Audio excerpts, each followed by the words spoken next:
3 మన కళ్ళల్లోంచి నీళ్లు ఎలా వస్తాయి? హెమ్మి. ముక్కుల్లో నీళ్లు పడితే కళ్ళల్లో నుంచి బయటకు వస్తాయి. ముక్కుల్లో ఎలా పడతాయి నీళ్లు?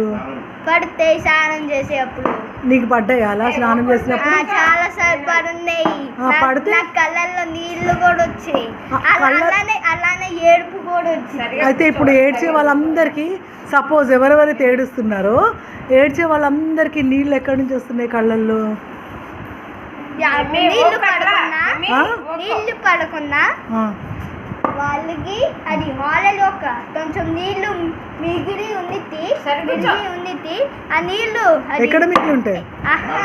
అది కళ్ళల్లో మిడుగుంది.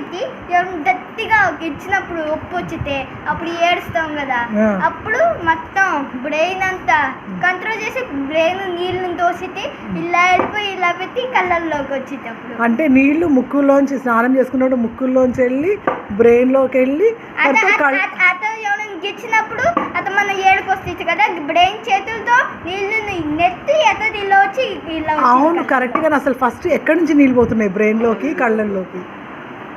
ఫస్ట్ స్నానం చేసేటప్పుడు ఇక్కడ నుంచి పోతే ఆ తర్వాత ఏ మొక్కలు కలిపి బ్రెయిన్లోకి వెళ్తే, దీంతో నుంచి వెళ్తే కళ్ళల్లోకి వెళ్ళి ఆ తర్వాత ఫస్ట్ దీంతోనే వెళ్తాయి అన్ని నీళ్ళు.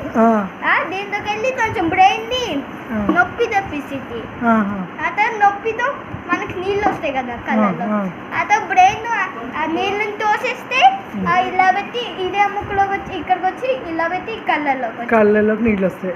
సో మొత్తానికి స్నానం చేసుకునేటప్పుడు ముక్కుల్లో నీళ్లు పోతే ఆ నీళ్లు కళ్ళల్లోంచి వస్తాయి అనమాట. అంటే ఏడ్చే వాళ్ళందరికీ ముక్కుల్లోంచి నీళ్లు పోయాయి అనమాట స్నానం చేసేటప్పుడు. అప్పుడు బ్రెయిన్ నొప్పి రాదు. Okay, thank you so much. మాకు ఇన్ని రోజులు తెలియదు కళ్ళల్లోంచి నీళ్ళు. ఏం సైంటిస్ట్ నాను? మొత్తం బాడీ పార్ట్స్ ని చెప్పే సైంటిస్ట్. బాడీ పార్ట్స్ని చెప్పే సైంటిస్ట్. బాడీ పార్ట్స్ని చెప్పే సైంటిస్టా? ప్రాబ్లం చెప్తావా? బాడీ పార్ట్స్కి ప్రాబ్లము, అందుకే నీకు నీళ్ళు కన్నుల నీళ్ళు ఎక్కడి నుంచి వస్తున్నాయో తెలిసిందనమాట కదా. మరి మీ బాబాకి యాక్సిడెంట్ అయితే చేసావా ట్రీట్మెంట్?